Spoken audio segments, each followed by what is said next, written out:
Welcome to the deep dive. Today, we're tackling something that's just become so pervasive, online and digital scams.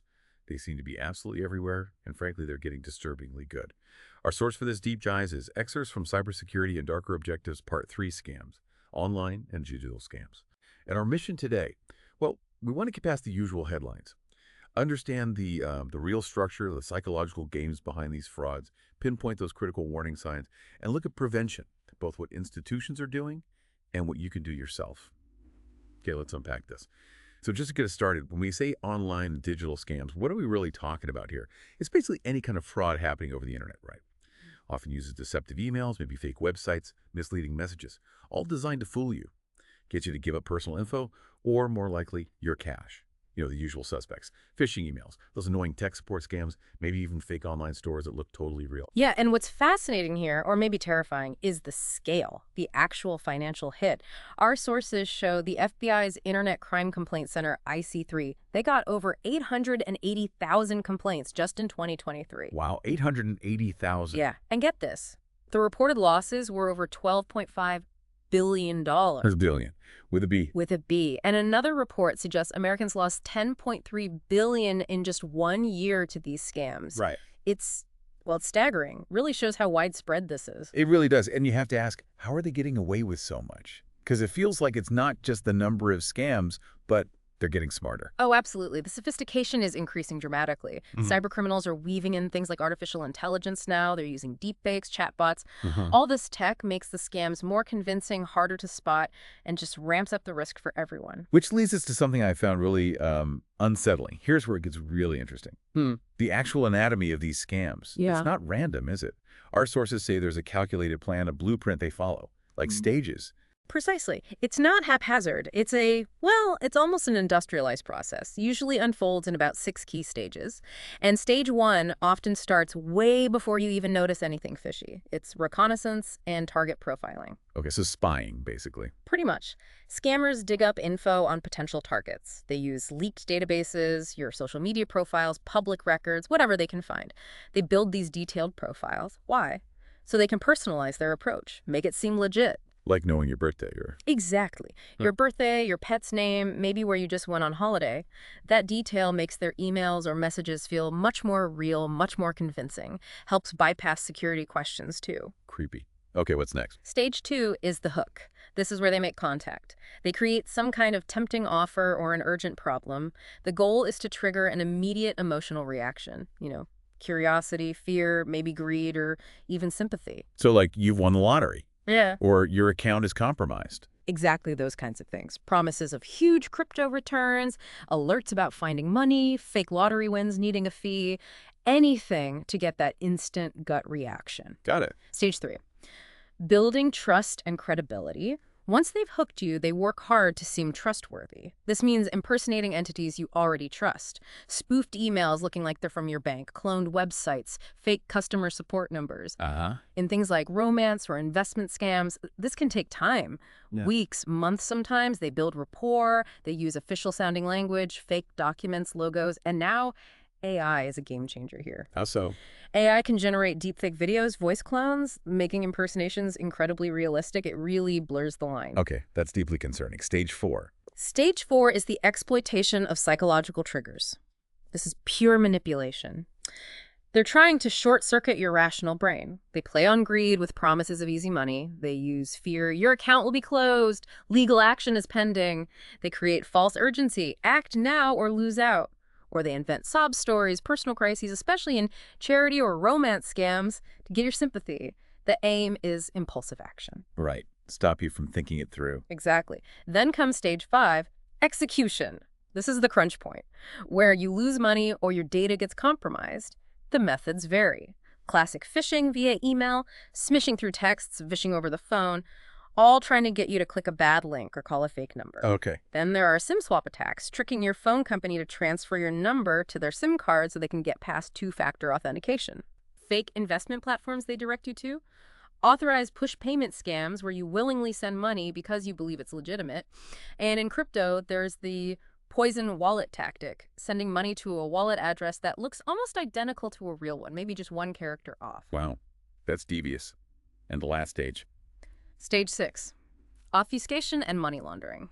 Once they have the funds, they use sophisticated ways to hide the trail. Think cryptocurrency mixing services blending dirty money with clean. Cross-chain swaps moving funds between different blockchains makes tracing really hard. Right. And they rely heavily on money mules, people who transfer stolen funds, sometimes without even knowing they're involved. These techniques make recovering the money extremely difficult. And the people facilitating this laundering, they charge hefty fees, like up to 17% per transaction. So if we connect this to the bigger picture, it just shows how layered and professional these criminal operations are. It really is chilling how methodical it all is, from the initial snooping right through to cleaning the money. And they apply this playbook across so many different types of scams.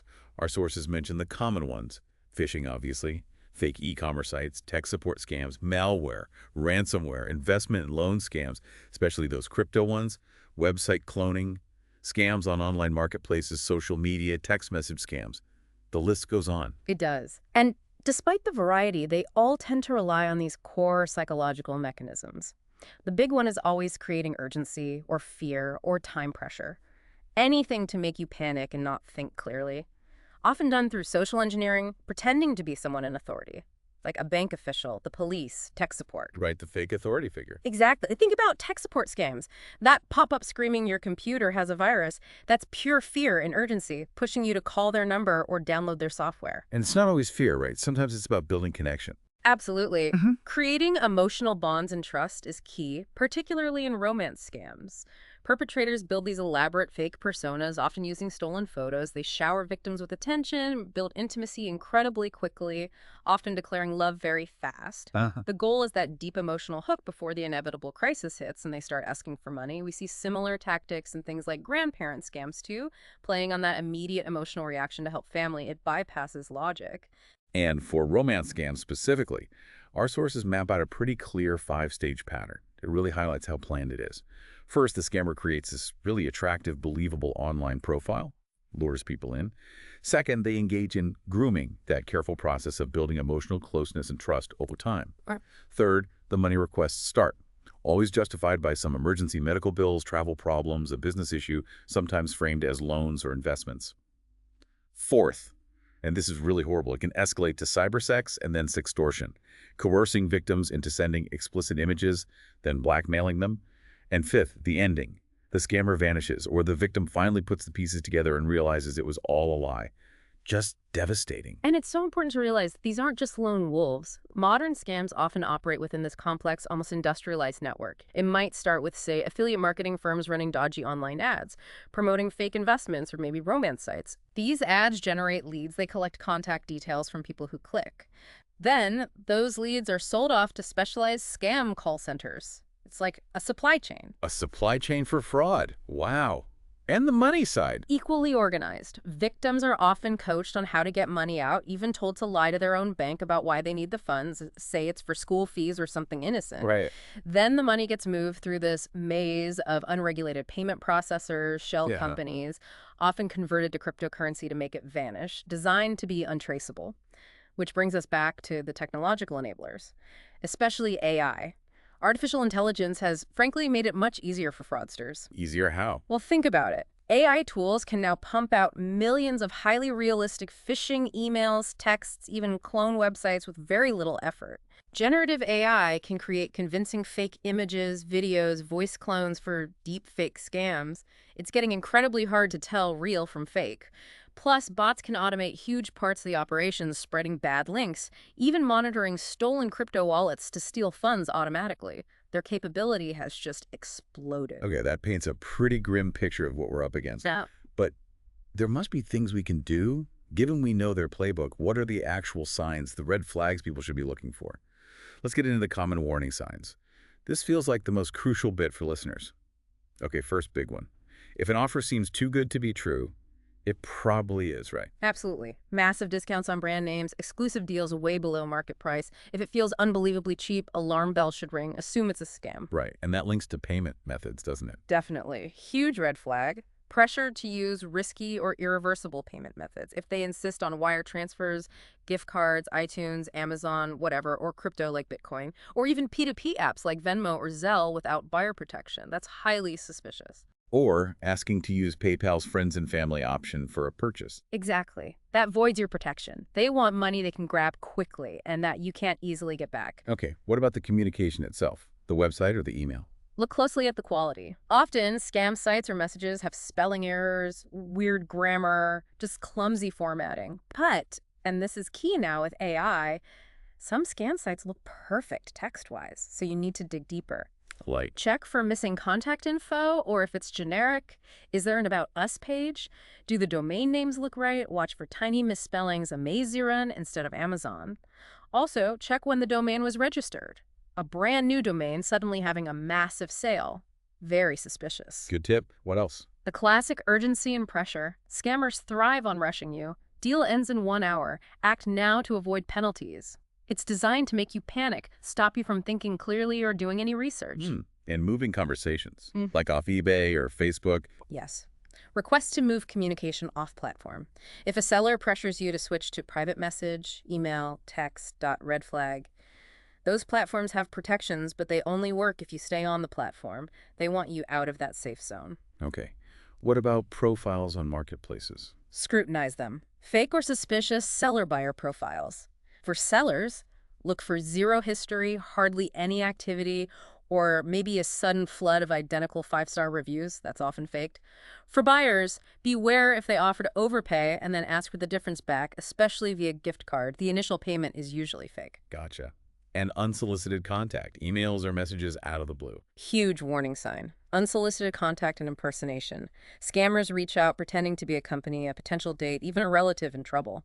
Look for generic greetings, dear valued customer. Check the email domain carefully. Is it really from Microsoft or is it from a Gmail address? Spot subtle misspellings in the domain. Always verify. And asking for personal info. Any unsolicited request for personal or financial information is dodgy. Legit organizations won't just email you asking to verify bank details or ask you to send money somewhere unexpected or set up a new pay ID. If they ask for your social security number or password via email, just know it's a scam. What about those tech support pop-ups asking for remote access? Yeah, the remote access request. Big red flag in tech scams. Yeah. If a pop-up or a call claims your computer is infected and tells you to install TeamViewer or AnyDesk or similar software, don't do it. Giving them remote access lets them steal data, install malware, lock you out. It's game over. All right. And romance scams, specific signs. Definitely. In romance and emotional manipulation scams, watch for fake-looking profiles, declarations of love happening way too fast, constant excuses for why they can't meet in person or video chat, and then, inevitably, the requests for money start. Always for some emergency travel, medical, business. If they won't meet and ask for cash, run. Okay. A few more quick ones. Sure. Overpayment and fake payment notifications. A buyer sends a fake receipt saying they paid too much, asks you to refund the difference.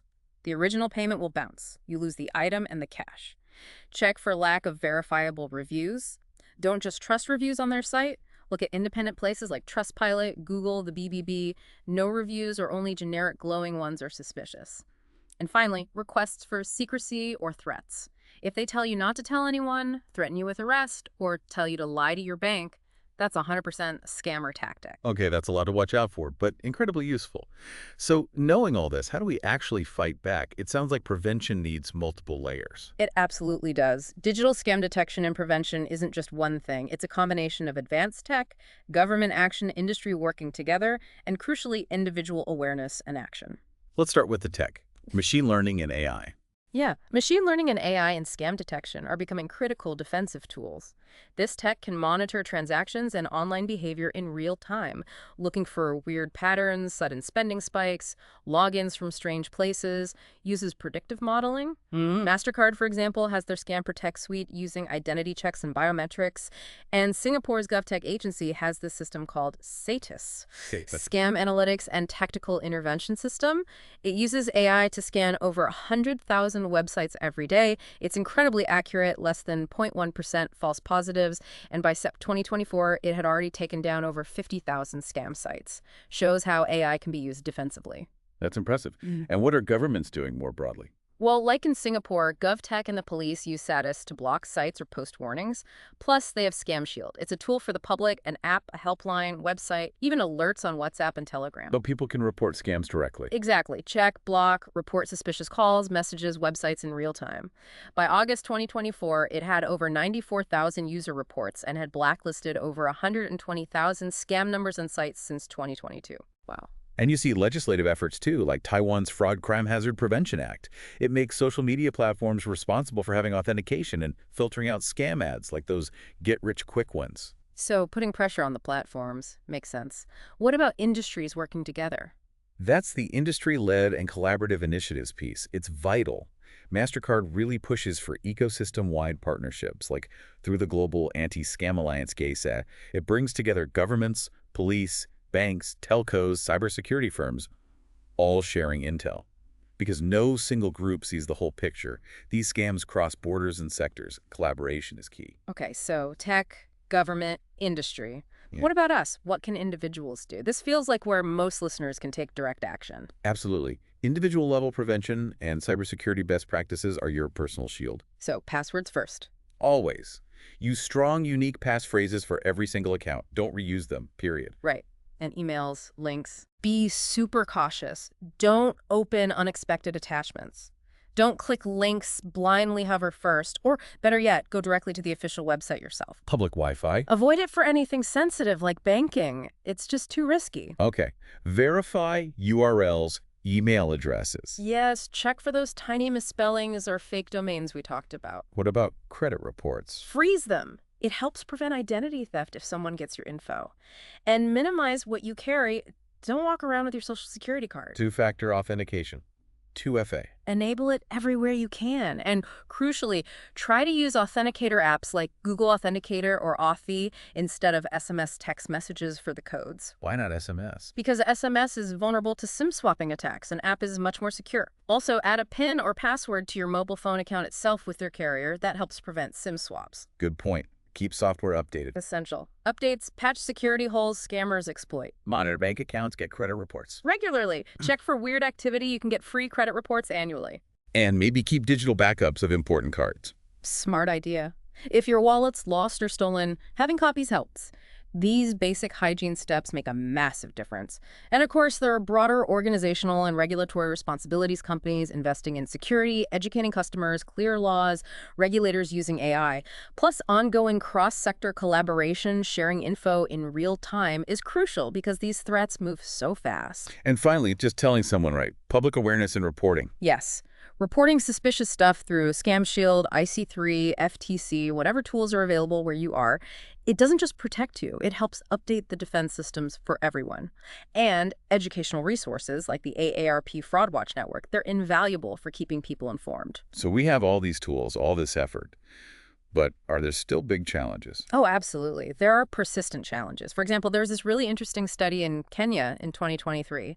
It found that traditional scam education, just giving people tips on spotting fake messages, it actually had no significant effect on improving their ability to identify scams. Really? No effect? Worse, it made people more cautious about everything, both scams and legitimate messages, so it kind of hindered normal digital life. It really raises a tough question.